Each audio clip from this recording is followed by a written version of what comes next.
Assalamualaikum warahmatullahi wabarakatuh. Selamat pagi anak-anak. Salam sehat, salam sejahtera bagi kita semua.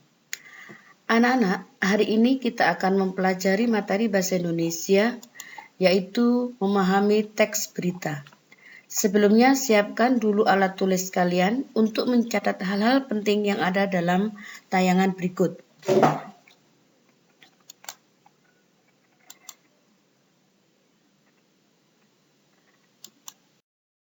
Mulai pelajaran, marilah kita bersama-sama berdoa terlebih dahulu dengan membaca doa ini. Dan bagi kalian yang beragama non-muslim, silakan berdoa menurut agama dan kepercayaan kalian masing-masing.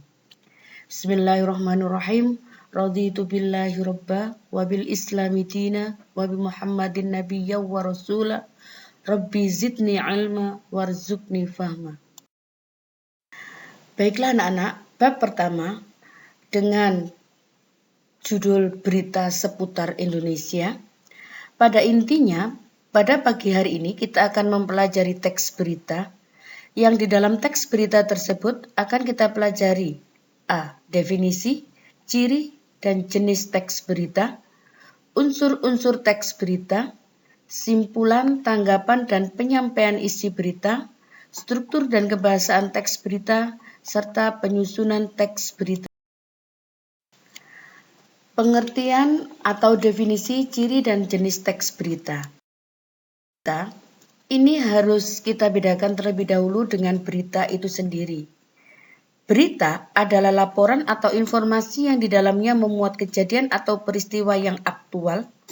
Aktual maksudnya itu adalah informasi terkini yang sedang terjadi, dan faktual. Faktual maksudnya berdasarkan fakta yang sebenarnya. Jadi inti dari berita harus mencakup dua hal itu, yaitu aktual dan faktual. Sementara untuk teks berita adalah teks yang melaporkan kejadian dan peristiwa atau informasi mengenai sesuatu yang telah atau sedang terjadi. Informasi yang disampaikan dalam teks berita memiliki sifat aktual dan faktual. Ciri-ciri teks berita.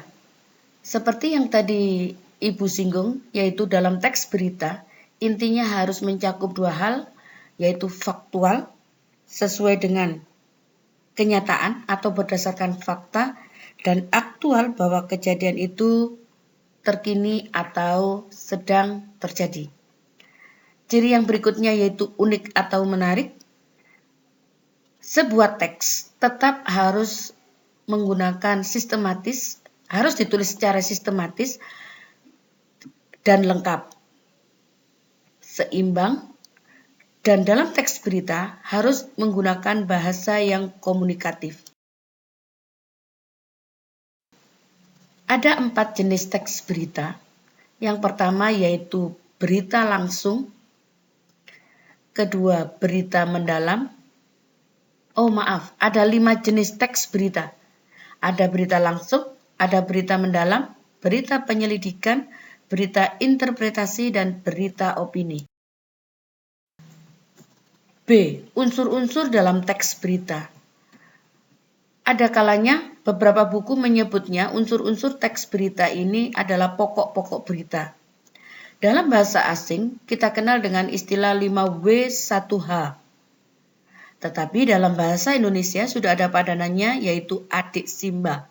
A. Apa? Di mana? K. Kapan? Si. Siapa?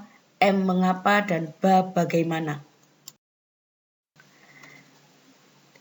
C.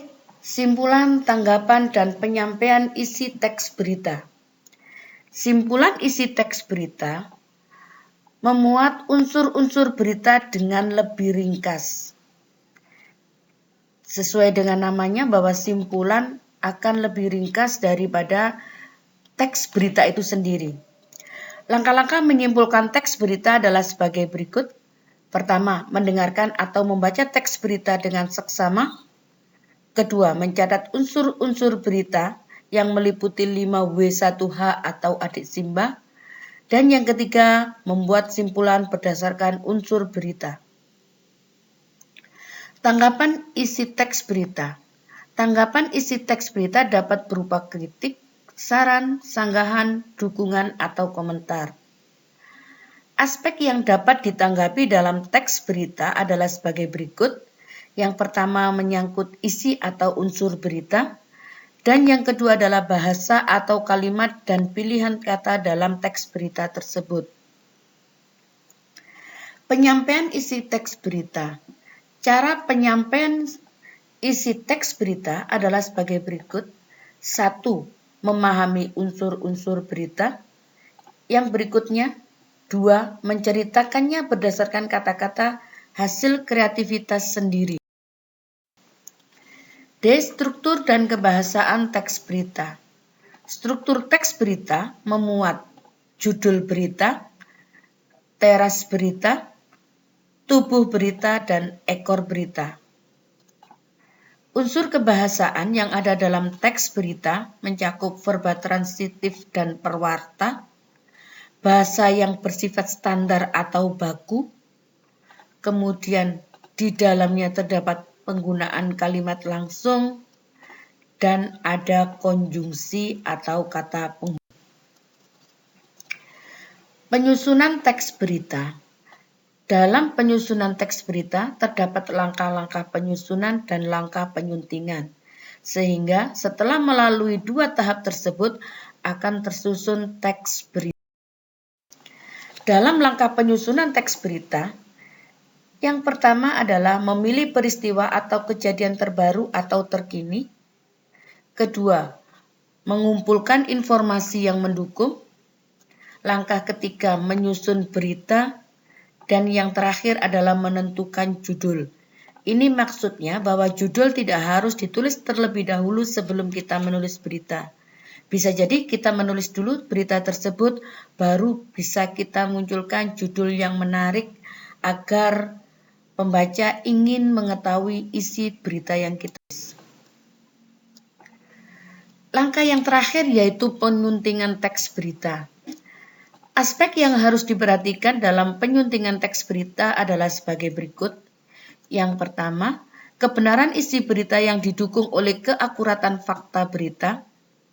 Kelengkapan isi berita ditandai dengan kelengkapan unsur berita yaitu 5W1H atau adik Simba.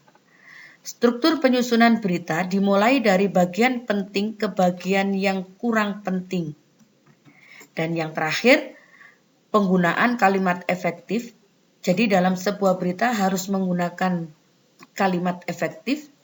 Kata-kata yang digunakan adalah kata baku dan ketepatan ejaan serta ketepatan penggunaan tanda baca. Demikian anak-anak materi yang bisa Ibu sampaikan pada pagi hari ini. Silakan simpan catatan kalian karena kita akan mengerjakan kuis untuk pertemuan berikutnya. Sekian, terima kasih dan saya akhiri. Wassalamualaikum warahmatullahi wabarakatuh.